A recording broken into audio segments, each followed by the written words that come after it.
नमस्कार, मी अजिंक्य भातंब्रेकर. तुम्ही पाहताय न्यूज 18 लोकमत. इर्शाळवाडीतील आपत्तीग्रस्त ग्रामस्थ आणि अनाथ बालकं लालबागच्या राजाच्या दर्शनाला आलेले आहेत. इर्शाळवाडीतल्या आपत्तीग्रस्तांना लालबागचा राजा सार्वजनिक गणेशोत्सव मंडळाकडून 29 कुटुंबातल्या वाचलेल्या सदस्याला 50,000 रुपयांचा डिमांड ड्राफ्ट म्हणजेच डीडी दिला जाणार आहे. तसंच 22 अनाथ बालकांची प्रत्येकी 50,000 रुपयांची एफडी बँक ऑफ इंडियामध्ये करण्यात आलेली आहे आणि या एफडीचं प्रमाणपत्र, त्याचं सर्टिफिकेट आज या आपत्तीग्रस्त अनाथ बालकांना या पानसुपारी सोहळ्यामध्ये दिलं जाणार आहे. आणि याच संदर्भातली माहिती आपण जाणून घेणार आहोत. उदय जाधव आपले प्रतिनिधी आपल्या सोबत आहेत सध्या. उदय, इर्शाळवाडीतील आपत्तीग्रस्त जे आहेत ते सगळे लालबागच्या राजाच्या दर्शनाला आलेले आहेत. उदय, काय सांगता येईल या सगळ्याबद्दल? यावर्षी पावसाळ्यामध्ये रायगड जिल्ह्यातल्या खालापूर तालुक्यातील इर्शाळवाडी या गावावरती खूप मोठा दुःखाचा डोंगर कोसळला. खूप मोठी आपत्ती कोसळलेली आहे आणि या आपत्तीमध्ये मोठ्या संख्येने जीवितहानी देखील झालेली आपल्याला पाहायला मिळते आहे. मात्र या जीवितहानीमध्ये देखील जे सुखरूप बचावले ज्या कुटुंबातील व्यक्ती आणि त्याचबरोबर काही बालकं तर अनाथही झालेली आहेत, त्यांचं पूर्ण कुटुंब उद्ध्वस्त झालेले अशा अनाथ बालकांना, जवळपास 22 अनाथ बालकांना आणि 29 कुटुंबातील सदस्यांना ज्यांचे पूर्ण कुटुंब उद्ध्वस्त झालेले अशा सर्व लोकांना आता लालबागच्या राजाच्या दर्शनाला इथे सर्वजण आलेले आहेत. आणि थोड्याच वेळामध्ये या सर्वांना लालबागचा राजा सार्वजनिक गणेशोत्सव मंडळाकडनं प्रत्येकी 50,000 रुपयांचा डिमांड ड्राफ्ट आणि एफडी जे आहे अनाथ बालकांना एफडी जे आहेत ते करण्यात आलेले आहे. त्याचं प्रमाणपत्र इथे देण्यात येणार आहे. लालबाग राजाचा दरवर्षी पान सुपारीचा कार्यक्रम असतो. हा एक लालबाग राजा स्थापनेपासूनचा पारंपरिक कार्यक्रम आहे आणि पान सुपारीच्या कार्यक्रमामध्ये आपण पाहतो की सामाजिक जबाबदारी जी आहे लालबाग राजा गणेशोत्सव मंडळ दरवर्षी उचलत आहे. यंदा इर्शाळवाडीवरचा जो दुःखाचा डोंगर कोसळलेला आहे त्याला एक मदतीचा हात लालबागचा राजा मंडळाने दिलेला आहे. त्यानुसार इर्शाळवाडीतील आपत्तीग्रस्त जे ग्रामस्थ आहेत, जी अनाथ बालक आहेत, त्यांनी आता लालबागच्या राजाचं दर्शन घेतलेलं आहे आणि लालबागचा राजाचं जो स्टेज आहे, मंडप आहे, त्याच्या शेजारी पान सुपारीचा कार्यक्रम पुढील काही वेळातच सुरू होणार आहे. तिथे या सर्वांना एक आर्थिक निधी मदतीचा हात लालबागचा राजा मंडळाकडे देण्यात येणार आहे. बरोबर आहे उदय, धन्यवाद. सविस्तर माहिती आपण दिलीत त्याबद्दल. आणि यानंतर आपण आत्ताच्या टॉप 18 न्यूज पाहूया. टॉप 18 प्रायोजक IIB, एम्स साठी सर्वाधिक विद्यार्थी पाठवणारा महाराष्ट्राचा महाब्रँड. भाजपच्या नेत्या पंकजा मुंडेंच्या परळी इथल्या वैजनाथ सहकारी कारखान्याची 19 कोटी रुपयांची मालमत्ता जप्त करण्यात आलेली आहे. जीएसटी आयुक्तालयानं ही कारवाई केली आहे. जळगाव जिल्हा दूध संघाचा विकास करू शकत नाही असं ज्या दिवशी वाटेल त्या दिवशी सर्वजण राजीनामा देऊ, मंत्री गुलाबराव पाटलांनी या शब्दांमध्ये जिल्हा दूध संघाच्या सर्वसाधारण सभेत शेतकऱ्यांना ग्वाही दिली आहे. खासदार सुप्रिया सुळेंनी बारामतीत एका कार्यक्रमामध्ये गाणं गायलंय. महिलांसाठी लावणीच्या कार्यक्रमाला त्यांनी हजेरी लावली. यावेळेला एका कलाकाराला त्यांनी गाण्याची विनंती केली. शरद पवार आणि गौतम अदानी यांचे चांगले संबंध आहेत. त्यांची भेट झाल्यास काहीही वावगं नसल्याचं प्रफुल्ल पटेलांनी म्हटलंय. या भेटीचा कोणताही राजकीय अर्थ काढू नये असंही त्यांनी सांगितलं. धनगर समाजाला एसटीतून आरक्षण मिळावं या मागणीसाठी पंढरपूर कराड राज्यमार्गावर रास्ता रोको करण्यात आलाय. जोपर्यंत हातात एसटी अंमलबजावणीचे आदेश पडत नाहीत तोपर्यंत माघार नाही असा इशारा देण्यात आलेला आहे. सत्ताधारी आणि विरोधकांनी आता कितीही दडपण आणलं तरी माघार घेणार नाही. आंतरवाली सराटी इथले मराठा आरक्षण आंदोलन नेते मनोज जरांगे पाटलांनी हा इशारा दिलाय. धनगर समाजाला एसटी प्रवर्गात टाकण्याचा प्रश्नच नाही. धनगर समाजाला आदिवासींसारखं स्वतंत्र आरक्षण देऊ अशी माहिती मंत्री विजयकुमार गावितांनी दिली आहे. धनगरांना आदिवासी समाजात आरक्षण द्यायला विरोध केला जात असून त्यासाठी 5 ऑक्टोबरला रेल रोको केला जाणार आहे. नंदुरबारमधल्या बैठकीमधली ही घोषणा आता करण्यात आलेली आहे. धनगर समाजाला एसटी आरक्षण लागू करावं या मागणीसाठी परभणी तालुक्यातल्या झरी इथं रास्ता रोको झाला. या आंदोलनामुळे रस्त्याच्या दुतर्फा वाहनांच्या रांगा लागलेल्या होत्या. ओबीसी समाजाची जनगणना झाली पाहिजे, विद्यार्थ्यांसाठी वसतिगृह निर्माण झालं पाहिजे या मागण्यांसाठी 20 सप्टेंबरपासून साखळी उपोषण केलं जात आहे. आज 5व्या दिवशी हे उपोषण सुरूच आहे. यवतमाळमध्ये भव्य संघर्ष मोर्चा काढण्यात आलाय। जुनी पेन्शन योजना लागू करावी, कंत्राटी भरती बंद करावी या मागणीसाठी काढलेल्या मोर्चात तब्बल 150 संघटनांचा सहभाग होता।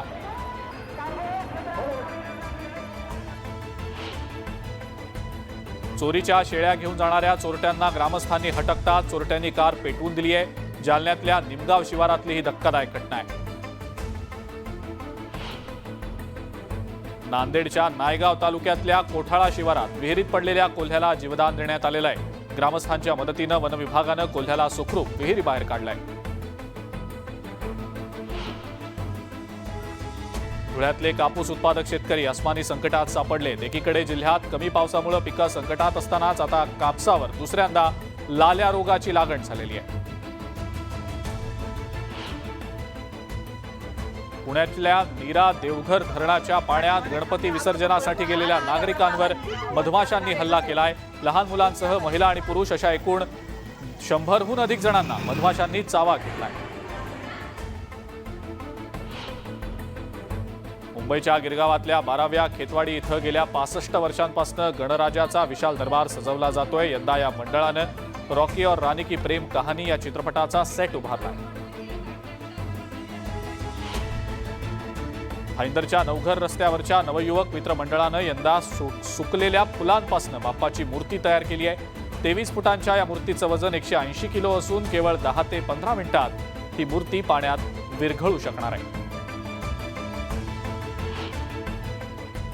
आणि वाहन चालकाचं नियंत्रण सुटल्यानं ट्रक उलटल्याची घटना अकोल्यातल्या बाळापूरमधल्या रिधोरा नजीक घडलेली आहे। मुसळधार पावसामुळे समोरचं काही न दिसल्यानं हा अपघात झाल्याची माहिती मिळते।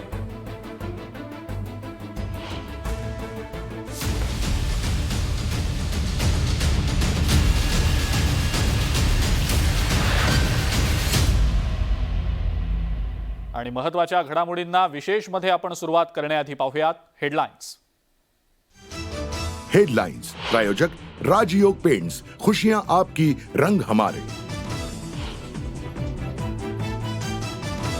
16 आमदार अपात्रता प्रकरणी सोमवारपासून अध्यक्षांसमोर सुनावणी। उद्धव ठाकरे आणि एकनाथ शिंदे पहिल्यांदा येणार समोरासमोर।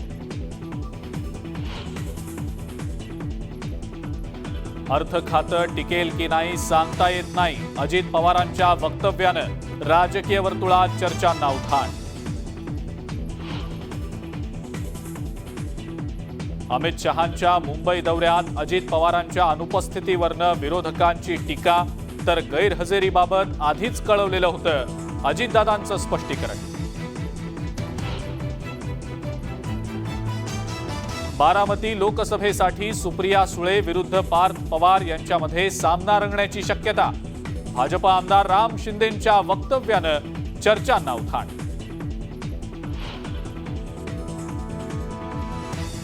रोहित पवारांचा कार्यकर्त्यांकडून फ्लेक्सवर भावी मुख्यमंत्री असा उल्लेख। 145 ची फिगर गाठा, मुख्यमंत्री व्हा, अजित पवारांचा मॅजिक सल्ला।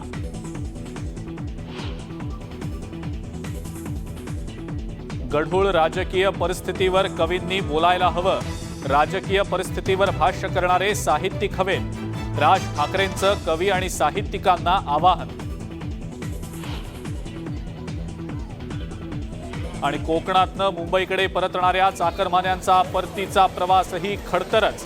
ट्रेनमध्ये चढण्यासाठी संघर्ष, तर महामार्गावर वाहनांच्या रांगा।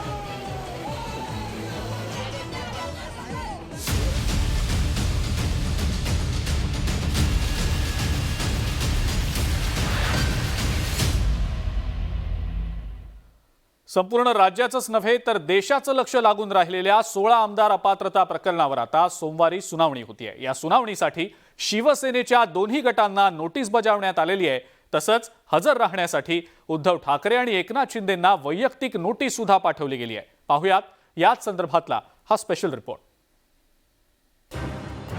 विधानसभा अध्यक्ष राहुल नार्वेकरांसमोर सोमवारी 16 आमदार अपात्रता प्रकरणात सुरू होणाऱ्या सुनावणीकडे सगळ्यांचं लक्ष लागलंय। राज्याच्याच नव्हे तर देशाच्या राजकारणासाठीही हे प्रकरण महत्त्वाचं असणार आहे। तर उद्धव ठाकरे आणि एकनाथ शिंदे यांना सुनावणी दरम्यान बोलावणं ही सुद्धा मोठी राजकीय घडामोड ठरेल।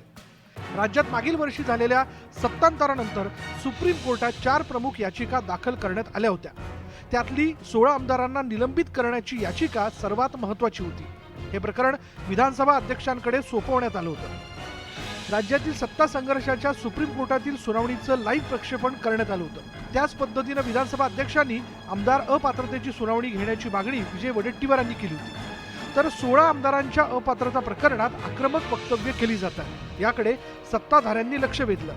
उभाटाचे जे नेते आहेत हे सगळेच जण जसे सातत्याने आमच्या किंवा विधानसभेच्या अध्यक्षांवर खालच्या पातळीची टीका करतायत, वारंवार त्यांच्यावर दबाव आणतायत. हा जो काही प्रकार काही दिवसापासून काही आठवड्यापासून सुरू आहे हा विधानसभेच्या नियमाला धरून नाहीये. आमच्या विरोधात निर्णय जाण्याची शक्यता अशासाठी नाही की आमची बाजू ही योग्य बाजू आहे. एकतर आमच्याकडे 2/3 बहुमत आहे. लोकशाहीमध्ये बहुमताला फार महत्त्व असतं आणि त्याच्यामुळे ते बहुमत होऊ नये म्हणून जर कोणी मुद्दाम असं केलेलं असेल तर त्याच्या संदर्भात योग्य तो न्याय आम्हाला मिळेल अशी आमची अपेक्षा आहे. सुनावणीच्या पार्श्वभूमीवर सत्ताधारी आणि विरोधकांमध्ये चांगलीच जुंपली आहे. तर सुप्रीम कोर्टानं 18 सप्टेंबर रोजी झालेल्या सुनावणीत विधानसभा अध्यक्ष सुप्रीम कोर्टाला उत्तरदायी आहेत असं स्पष्ट केलं होतं. तसंच 11 मे रोजी दिलेल्या आदेशानंतर विधानसभा अध्यक्षांनी काय केलं असा सवालही उपस्थित केला होता.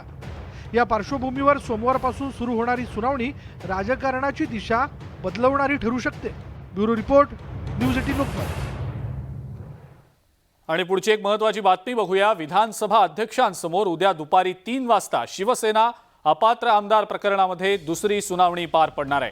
14 सप्टेंबरला झालेल्या पहिल्या सुनावणीनंतर सुप्रीम कोर्टाच्या निर्देशांनुसार सोमवारी या प्रकरणातली दुसरी सुनावणी घेतली जाणार आहे आणि सोमवारी होणाऱ्या या सुनावणीमध्ये सुनावणी प्रक्रियेची पुढची दिशा ठरवण्यात येईल. म्हणजेच एक प्रकारे या प्रकरणातील सुनावणीचं वेळापत्रकच समोर येण्याची शक्यता आहे आणि या वेळापत्रकानुसार या प्रकरणातील सुनावणी प्रक्रिया पार पडणार असल्याची माहिती आहे. सोमवारच्या सुनावणीमध्ये सगळ्या आमदारांना हजर राहण्याची आवश्यकता नाही, तर आमदारांची बाजू त्या त्या गटाच्या वकिलांकडून मांडली जाईल. सुप्रीम कोर्टाच्या पुढच्या सुनावणीमध्ये विधानसभा अध्यक्षांना आपण या सगळ्या आमदार अपात्रता प्रकरणात गेल्या 4 महिन्यांमध्ये नेमकं काय केलं हे सुद्धा सांगावं लागणार आहे. आमदार रोहित पवार यांची सुद्धा आता भावी मुख्यमंत्र्यांच्या यादीमध्ये भर पडलेली आहे.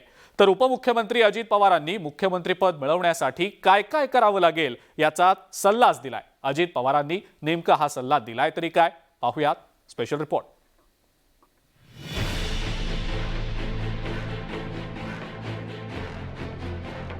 राज्यातल्या भावी मुख्यमंत्र्यांच्या यादीत आता रोहित पवारांचा दणक्यात समावेश झाला. रोहित पवारांच्या समर्थकांनी त्यांना वाढदिवसाच्या शुभेच्छा देण्यासाठी लावण्यात आलेल्या फ्लेक्सवर भावी मुख्यमंत्री असा उल्लेख केला. एक्सप्रेसवेवरील उर्से टोल नाक्यावर लागलेले हे फ्लेक्स सर्वांचं लक्ष वेधून घेत आहे. याआधी अजित पवार आणि सुप्रिया सुळेंसाठीही त्यांच्या कार्यकर्त्यांनी भावी मुख्यमंत्री या आशयाची बॅनरबाजी केली होती.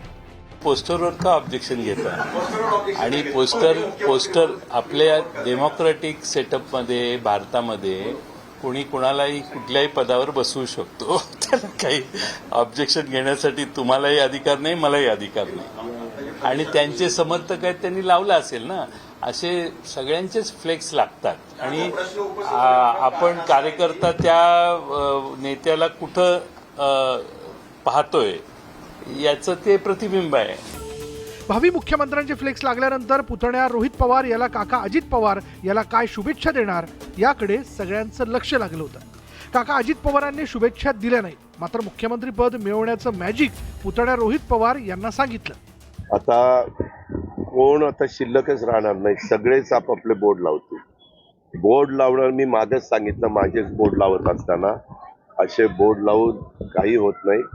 कार्यकर्त्याला समाधान वाटतं. पुढे कोणाच्या बोर्ड लावायचा हा ज्याचा त्याचा अधिकार आहे, त्यामध्ये मी काही कॉमेंट्स करण्याचं काही कारण नाही. पण जोपर्यंत कुठली व्यक्ती 145चा मॅजिक फिगरचा आकडा गाठू शकत नाही तोपर्यंत हे दिवा स्वप्नच राहतं. राष्ट्रवादी काँग्रेसच्या दोन्ही गटात वाद विसरून भावी मुख्यमंत्री पदावरून संवाद सुरू झाला. त्यामुळे महायुतीतल्या घटक पक्षांनीही भावी मुख्यमंत्री पदावरून रोहित पवारांना काय शुभेच्छा दिल्या ते आता पाहूयात. जे भावी अमेरिकेचे राष्ट्राध्यक्ष हेच लागायचं राहिलेलं आहे. जी भावी मुख्यमंत्री हे रोहित पवारसाठी फार लहान पद आहे महाराष्ट्राचं. अशा त्या कार्यकर्त्यांना विनंती करा की भावी अमेरिकेचे राष्ट्राध्यक्ष आमदार रोहित पवार असे बॅनर लागले पाहिजे. उत्साही कार्यकर्ते त्यांच्या नेत्यांना शुभेच्छा देताना फ्लेक्स आणि बॅनर्सवर भावी मुख्यमंत्री असा उल्लेख करतात. त्यामुळे राजकीय चर्चा सुरू होते. परिणामी अजित पवार यांनी रोहित पवार यांना दिलेला मॅजिक फिगरचा सल्ला लक्षात ठेवला तरच कार्यकर्त्यांच्या शुभेच्छा प्रत्यक्षात येऊ शकतात. Bureau report, news 18 Lokmat. Ajit Pawar भाजपसोबत आल्यानंतर त्यांच्यासह त्यांच्या गटातल्या आमदारांवर रोहित पवार सातत्यानं टीका करतात. पण त्याच रोहित पवारांबद्दल अजित पवार गट आणि भाजपनं एक मोठा दावा केलाय आणि ज्यामुळे पुन्हा एकदा सत्ताधारी आणि रोहित पवारांमध्ये जुंपल्याचं दिसतंय. अजित पवारांच्या सत्ता सहभागामुळे राष्ट्रवादीत उभी फूट पडली आहे. यानंतर शरद पवारांचे नातू आणि अजित पवारांचे पुतणे रोहित पवार सातत्यानं भाजप आणि राष्ट्रवादीच्या बंडखोर नेत्यांवर टीका करत असतात. याच रोहित पवारांबद्दल अजित पवार गटाचे आमदार सुनील शेळकेंनी रोहित पवार भाजपमध्ये जाणार होते असा खळबळजनक दावा केला, ज्याला भाजप आमदार राम शिंदेंनी दुजोरा दिला. अजित पवार भाजपसोबत येण्याआधीच रोहित पवार भाजपमध्ये येणार होते असा दावा राम शिंदेंनी केला. भारतीय जनता पार्टीशी जवळीक साधण्याच्या संदर्भामध्ये रोहित पवारांनी याच्या अगोदरच प्रयत्न केला आहे आणि ते काय आज सांगतात की माननीय शरद पवार साहेबांचा संदेश घेऊन आलोय आणि विचारांची लढत आहे. त्यांनी 2017लाच या विचाराला हरताळ फासलेला आहे. भारतीय जनता पार्टीकडे मी जातो, तुम्ही जर तिकीट नाही दिले तर, अशी त्यांनी भीती दाखवली आणि ब्लॅकमेल करून शिरसुफळ गटातून तिकीट घेतलं. सुनील शेळके आणि राम शिंदेंच्या या दाव्यावर रोहित पवारांनी जोरदार प्रत्युत्तर दिलंय. भाजप हा हेकेखोर आणि दडपशाही करणाऱ्यांचा पक्ष असल्यामुळेच आपण निर्णय बदलला असा खोचक टोला रोहित पवारांनी शिंदेंना लगावला की भाजपचे जे कोणी लोक आहेत ते हेकेखोर आहेत, ते डिक्टेटरशिप मेंटॅलिटीचे आहेत. मग मला ते काही पटलं नाही आणि न पटल्यामुळे मी जिथं आहे तिथं आहे आणि जी भूमिका घेतली ती भूमिका घेतलेली आहे. अजित पवारांच्या सत्ता सहभागानंतर रोहित पवार सातत्यानं बंडखोर आमदार आणि भाजपवर निशाणा साधतात. शरद पवारांच्या सभा असो किंवा मग सरकार विरोधी आंदोलन, प्रत्येक ठिकाणी रोहित पवार अग्रस्थानी असल्याचं दिसतंय. त्यामुळेच आता सत्ताधारी पक्षाच्या आमदारांनीही रोहित पवारांना टार्गेट केल्याचं पाहायला मिळतंय. त्यामुळं रोहित पवार विरुद्ध सत्ताधाऱ्यांच्या या संघर्षात पुढे काय घडतं हे पाहणं महत्त्वाचं ठरणार आहे. Bureau report, news 18 Lokmat. खासदार संजय राऊतांनी नव्या संसदेतल्या सुविधांच्या मुद्द्यावरनं टीकेचा दांडपट्टा सुरूच ठेवलाय. तसंच नव्या संसदेवरनं पंतप्रधान नरेंद्र मोदींवर सुद्धा राऊतांनी टीका केली आहे आणि त्यांच्या या टीकेला आमदार नितेश राणेंनी जशास तसं उत्तर दिलंय.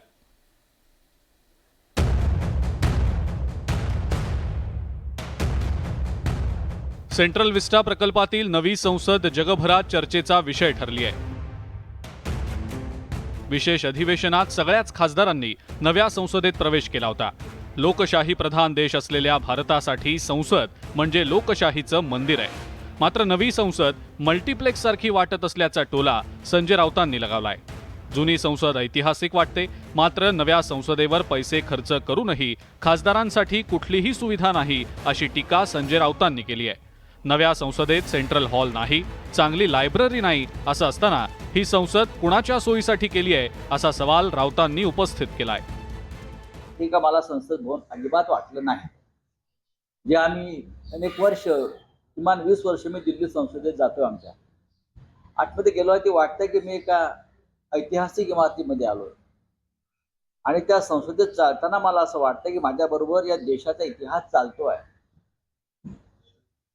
ते फील मला इथे येत नाही. फार गोंधळाचं चित्र आहे त्या संसदेमध्ये, पण अजूनही आमचं मन हे त्या जुन्या संसद भवनामध्येच लटकलेलं आहे. संजय राऊतांनी नवी संसद आणि पंतप्रधान नरेंद्र मोदींवर निशाणा साधल्यामुळे आमदार नितेश राणेंनी जळजळीत उत्तर दिलंय. शिवसेना, उद्धव बाळासाहेब ठाकरे आणि काँग्रेसच्या खासदारांविषयी आगामी निवडणुकीवरून त्यांनी भाकीतही वर्तवलंय. यांनाही माहिती आहे की 2024ला लोकसभेच्या निवडणुकीमध्ये उबाटा सेनेचे आणि काँग्रेसचे खासदारांना तिथे बसण्याची जागा मिळणार नाही. म्हणजे उबाटाचे तर कुठला खासदारच निवडून येणार नाही, म्हणून त्यांना नवीन संसदेचा संबंधच नाही. संजय राजाराम राऊत खासदारात राहणार नाहीयेत, म्हणून त्यांनाही नवीन संसदेचा प्रश्न नाही. संसद म्हणजे भारतीय लोकशाहीचं मंदिर आहे. नव्या संसदेकडून भारतीय नागरिकांच्या अपेक्षा वाढलेल्या आहेत. आणि असं असताना संसदेवरनं सुरू झालेलं राजकारण सर्वांनाच धक्का देणार आहे. त्यामुळे सगळ्याच पक्षांनी भारतीय राजकारणाची आणि संसदेची प्रतिष्ठा जपण्यासाठी आता प्रयत्न करण्याची गरज निर्माण झाली आहे. Bureau report, news 18 Lokmat. कोकणातून मुंबईत येणाऱ्या गणेश भक्तांच्या प्रवासामध्ये अनेक विघ्न निर्माण झालेली आहेत. सगळ्याच रेल्वे स्टेशन्सवर प्रचंड गर्दी झालेली आहे. प्रवाशांना रेल्वेमध्ये प्रवेश करता येत नाहीये आणि त्यामुळे स्टेशन मास्तरांना जाबही विचारण्यात आलेला आहे. सगळ्या वाढत्या गोंधळामुळे खेड स्टेशनवर पोलीस दाखल झालेत. पाहुयात हा रिपोर्ट.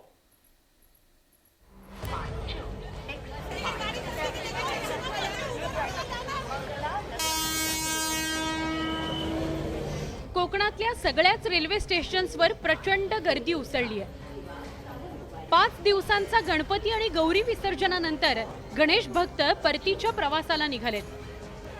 पण रेल्वेच्या डब्यातले प्रवासी दरवाजाच उघडत नसल्यानं प्रवाशांना आरक्षण असूनही प्रवास करता येत नाहीये. परिणामी धक्काबुक्कीचेही प्रकार झाले. खेड रेल्वे स्टेशनवर प्रवाशांनी चांगलाच गोंधळ घातला. 4 महिन्यांपूर्वी आरक्षण करूनही रेल्वेत शिरायलाही जागा नसल्यानं प्रवासी संतप्त झालेत. आधीच गाड्या उशिरानं धावतायत आणि त्यातही प्रवेश करता येत नसल्यानं स्टेशन मास्टरला जाब विचारण्यात आला. 10 मिनिटाची गाडी ती 3:30 आली.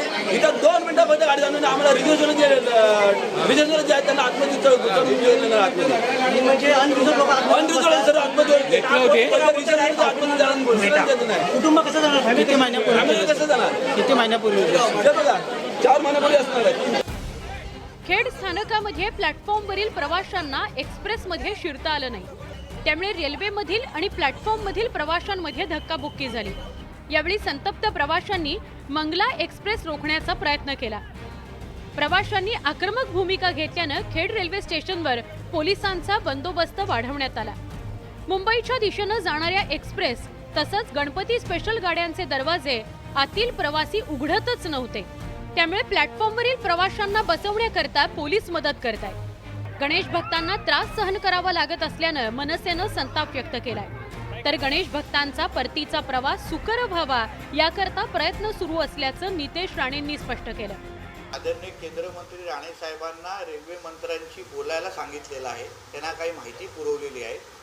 राणे साहेबही रेल्वे मंत्र्यांशी बोलून हा त्रास आणि हे अडथळे करवीतला कमी कसे करता येईल, गाड्या वेळेवर कशा सुटतील यासाठी राणे साहेब स्वतः रेल्वे मंत्र्यांशी बोलणार आहेत. चाकरमान्यांना होणारा जो त्रास आहे त्याची जाणीव आम्हाला आहे. त्यांना त्याचे चटके आम्हालाही बसत आहेत. म्हणून त्यांचा त्रास कमी करण्याच्या दृष्टिकोनातून आमचे प्रयत्न सुरू आहेत. कोकणात जाऊन गणेशोत्सव साजरा करता आला. त्यामुळे प्रसन्न मनानं परतणाऱ्या भाविकांच्या मार्गात रेल्वेचा प्रवास विघ्न घेऊन आलाय. हा प्रवास सुखकर होण्याकरता प्रशासनानं त्वरित उपाययोजना करण्याची गरज निर्माण झाली आहे. Bureau report, news 18 Lokmat. Baramati लोकसभेसाठी सुप्रिया सुळेंविरुद्ध पार्थ पवार असा सामना येत्या निवडणुकीमध्ये पाहायला मिळण्याची शक्यता आहे. आणि याच संदर्भातला आमचा खास रिपोर्ट थोड्याच वेळात. बारामतीत आत्याविरुद्ध भाचा. न्यूज 18 लोकमत विशेषमध्ये एका ब्रेकची वेळ झाली आहे. बघत रहा न्यूज 18 लोकमत.